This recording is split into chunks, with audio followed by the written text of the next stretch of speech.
Hi, Mystery Recapped here. Today, I'm going to explain an action sci-fi movie called The Anomaly. Spoilers ahead. Watch out and take care.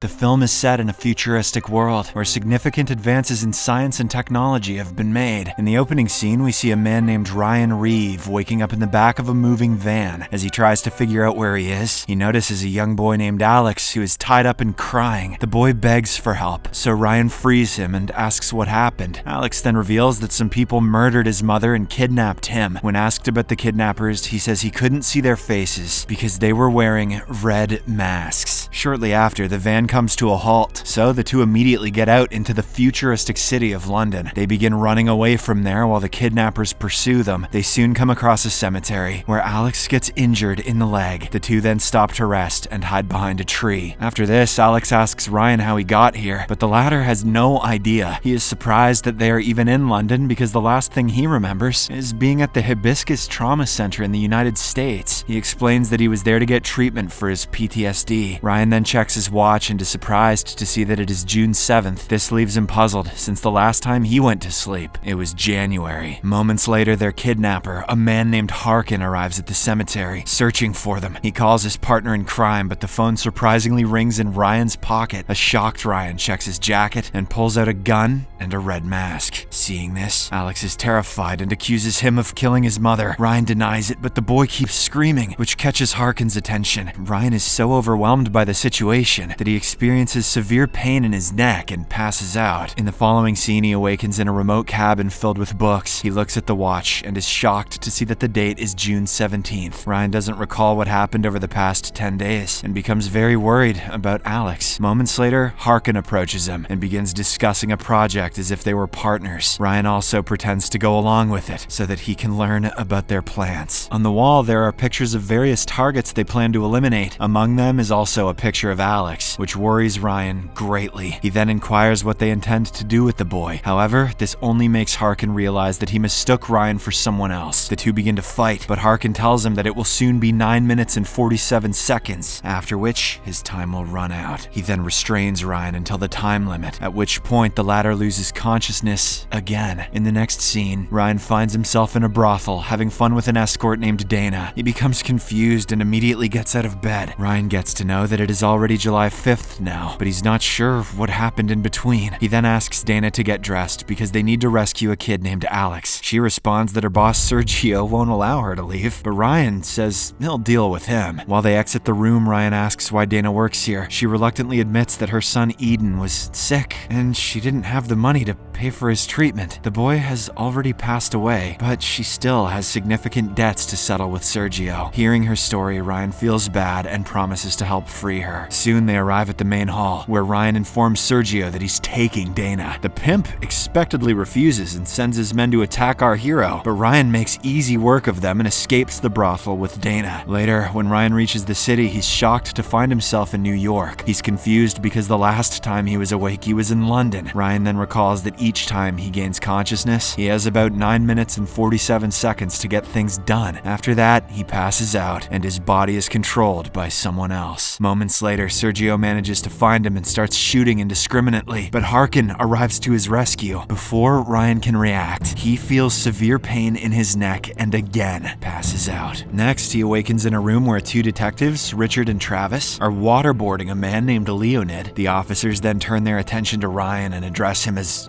Doctor. They inquire whether they should continue or stop torturing Leonid. However, Ryan has no idea what they're talking about. Moments later, the detectives notice Ryan has a gun and suddenly turn to attack him. They engage in a fierce fight, but Ryan manages to injure and knock them out. Hearing the commotion, another officer arrives, but Leonid grabs a gun and shoots him. Following this, Ryan speaks with Leonid and discovers that he is a scientist. He inquires whether there is technology that allows one to control other people's minds. Leonid confirms that it is possible possible through droning, which involves implanting a device in the host's neck. After a while, Ryan's time runs out and he begins to pass out again. This makes Leonid panic, and he starts asking random questions like how to escape this place and where Dr. Langham is. In the next scene, Ryan wakes up in a lab where he sees Harkin speaking with Leonid. The latter thanks Harkin for helping him escape and bringing him to the lab where he can work peacefully. He then hands over his creation, a new virus capable of changing the world. It turns out he created an airborne pathogen that alters DNA and causes subjects to develop extra organs. Leonid intends to extort money from the government by threatening to release it. "Joke's on you," says President Biden. "Extra organs sound good to me, Jack." However, Harkin reveals that he isn't interested in threatening the government or earning profit. He claims that he has bigger plans and no longer needs Leonid, as he already has all his work. He then shows Leonid a video in which we see Ryan. Although he has a completely different personality from the usual one, this Ryan informs Leonid that he murdered his wife and kidnapped his son Alex. He also threatens to kill the boy if Leonid fails to follow their orders. Hearing this, the scientist has no choice but to cooperate with them. Meanwhile, Ryan is taken aback by the video, as he doesn't recall saying such things. Later, he sneaks around the facility and discovers Dr. Langham, who is Harkin's father. He is enclosed in a glass case with multiple sensors connected to his brain. Ryan recognizes the old man because he was the director of the trauma center he used to attend. At this point, it finally dawns on him that Dr. Langham is controlling his body through the implanted device in his neck. However, there is occasional interference due to connectivity issues, during which Ryan gets 9.5 minutes to be his true self. Just then, he loses consciousness again, and upon awakening, finds himself in a cabin. He notices Harkin sleeping peacefully in a chair, and then logs onto a nearby computer. There, Ryan watches an old interview with a reporter featuring himself and Dr. Langham. We then find out that Ryan was once in the military and experienced traumatic situations, but when he lost his wife in an accident, he was completely devastated. That is when he visited the trauma center for treatment of his PTSD. In the interview, Dr. Langham promotes his center and discusses Ryan's progress as a result of his treatment. The interviewer then asks him about his BioWare technology experiments and how he has used several human subjects in his research. However, Dr. Langham refuses to respond to these questions and abruptly ends the interview. Following this, Ryan wakes up Harkin and addresses him as a son. The two share a drink and discuss their projects. Harkin also doesn't suspect anything and continues to speak with him as if he is his father. However, when Ryan asks where they have kept Alex, he becomes suspicious. He realizes Ryan has figured out their ploy and begins to fight him, but the former soldier easily overpowers him and flees into the streets of New York. After a while, Ryan comes across Dana and asks what she's doing here. Before she can respond, Sergio and his minions show up to capture him. They believe Ryan is a rich guy and plan to extort money from him. However, at this point, our hero loses consciousness again. Sometime later, Ryan wakes up and finds himself back in the brothel, where Harkin has arrived with money to release him. Sergio happily accepts the money, but he is still reluctant to let Ryan go. As a result, a fight breaks out, during which Ryan and Harkin end up killing many thugs. Moments later, Sergio's minions shut Harkin out of the brothel and lock the door. This leaves Ryan in a dire situation, forcing him to fight them alone. Sergio eventually gets a hold of him and is about to kill him, but Dana shows up in the nick of time and fatally shoots her boss. Following this, Ryan and Dana take the money and sneak out of the window. He then gives her the money, saying it can change her life and she won't have to be an escort anymore. Dana is deeply touched by his kindness and invites him to join her, but Ryan says that he must save Alex. He warns her to stay away from him because the next time she sees him, he might be someone else. Just as Dana leaves, several cops arrive and arrest Ryan, who loses consciousness once more. In the following scene, he awakens on a plane where the same two agents, Richard and Travis, are torturing him. They demand to know Leonid's location, which Ryan is unaware of. The agents explain that Leonid is extremely dangerous and that his virus is wreaking havoc on humans, causing them to grow extra lungs. That is not what President Biden was hoping for. Ryan reveals that Dr. Langham controls his body and mind, and he doesn't know anything about Leonid. But the officers don't believe his story and prepare to shoot him if he doesn't provide any info. However, before they can take action, Harkin appears on another plane and attacks them. them, he destroys the rear door of the plane, causing Detective Travis to be blown away. Ryan tries his best to stay alive, but he loses consciousness once again. He later wakes up in a van with his hands tied. Ryan pretends to be Dr. Langham and tells Harkin how proud he is of the work he's done. He then asks to be released from his handcuffs, which Harkin obliges with. However, as they embrace, Ryan swiftly attacks him and handcuffs him instead. Following this, Ryan pours gas on himself and Harkin, intending to kill them both, but when he attempts to light the match, it does not ignite. He goes outside to look for a lighter, but realizes they're in the middle of nowhere. When he returns, he finds Harkin has already freed himself from the cuffs and escaped. Later, Ryan finds a lighter in the front seat and decides to unalive himself so that no one can use him anymore. At this moment, Dana arrives out of nowhere and stops him. She reveals that she has been following him for a few days and monitoring his activities. Dana explains that no one has ever been as kind to her as Ryan has, so she wants to help him find Alex. Ryan is touched by her words, but he also knows that his time is running out. Therefore, he asks her to handcuff him for the time being. In the next scene, Ryan wakes up in a basement with his hands tied. He sees a question from Dana on the wall asking for her son's name. He then texts her Eden, which makes her realize that he has woken up. Shortly after, she enters the basement and informs him that it's been 3 days since they last spoke. They decide to use this time to rescue Alex and suspect that he is inside Harkin's facility. Ryan then sneaks into the facility while Dana waits for him outside. She is really being helpful. Upon reaching the lab, Ryan is shocked to see Leonid's dead body. At this moment, Detective Richard shows up, but it turns out to be Dr. Langham in his body. Ryan confronts him, asking why he did this, as he used to look up to and admire the doctor. Langham reveals that with this invention he can now control the entire world, and asks Ryan not to take it personally. However, Ryan shoots Langham dead.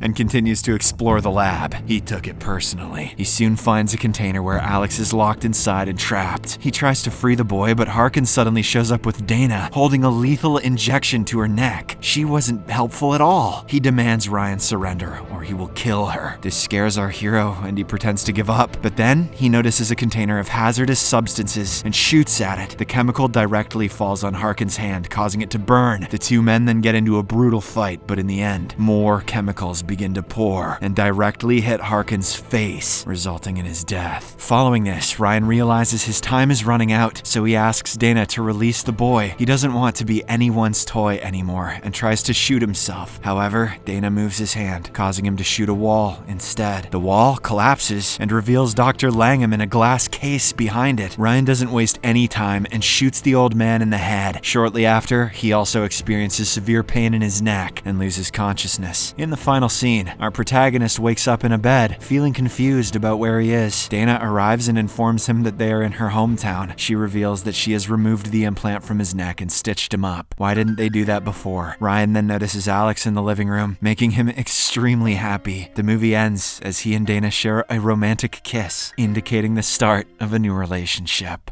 Subscribe for more videos like this, turn on notifications, and leave a like to help the channel out. Thank you for watching.